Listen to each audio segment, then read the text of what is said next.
Hello అండి. అందరికీ నమస్తే. ముందుగా అందరికీ అక్షయ తృతీయ శుభాకాంక్షలు. అక్షయ తృతీయ అనగానే అందరికీ గుర్తొచ్చేది బంగారం కొని తెచ్చుకోవడం. బంగారం కొంటే అక్షయం అవుతుంది అని నమ్ముతారు. అసలు అక్షయ తృతీయకి బంగారంకి ఉన్న సంబంధం ఏంటి? బంగారం కొనలేని వారు ఈ అక్షయ తృతీయ రోజు ఏం తెచ్చుకుంటే సంపద అక్షయం అవుతుంది అనేది ఈ వీడియోలో క్లియర్గా తెలుసుకుందాం.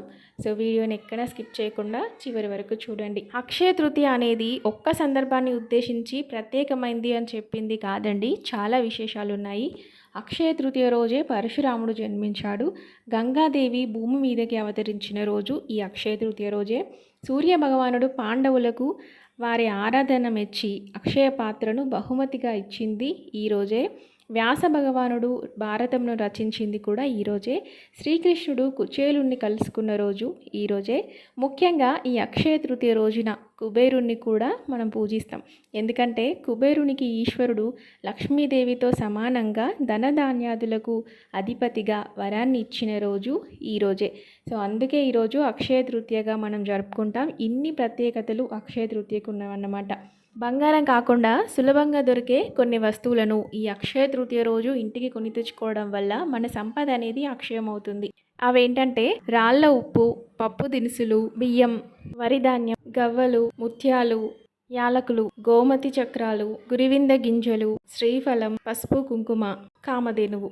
ఇవన్నీ లక్ష్మీప్రదమైన వస్తువులు, అమ్మకు ఇష్టమైన వస్తువులు. వీటిని అక్షయ తృతీయ రోజు ఇంటికి తెచ్చుకోవడం వల్ల చాలా మంచిది. ఇలాంటి చిన్న చిన్న మట్టి పాత్రలు దొరుకుతాయి. వీటిని కుబేర కుండలు అంటారు. వీటిని ఈ అక్షయ తృతీయ రోజు తెచ్చుకొని పూజ చేసుకునేటప్పుడు వాటి నిండా ఉప్పును కానీ, చిల్లర నాణాలు, పప్పు దినుసులు, గవ్వలు, గోమతి చక్రాలు వీటన్నిటిని వాటి నిండుగా వచ్చేలాగా పోసి పూజలో పెట్టుకుంటే చాలా మంచిది. ధనధాన్యాలకు ఎలాంటి లోటు ఉండదు. వీలైతే ఈ కుబేర కుండలను తెచ్చి పూజలో పెట్టుకోండి. లేదు అంటే ఈరోజు అక్షయ పాత్రను ఏర్పాటు చేసుకుంటే కూడా ధనధాన్యాలకు ఎలాంటి లోటు ఉండదు. అక్షయ పాత్ర ఏ విధంగా ఏర్పాటు చేసుకోవాలి అనేది ఆల్రెడీ నేను మన ఛానల్లో వీడియో పెట్టానండి. సో ఎవరికైనా కావాలి అంటే ఫుల్ వీడియో చూడండి.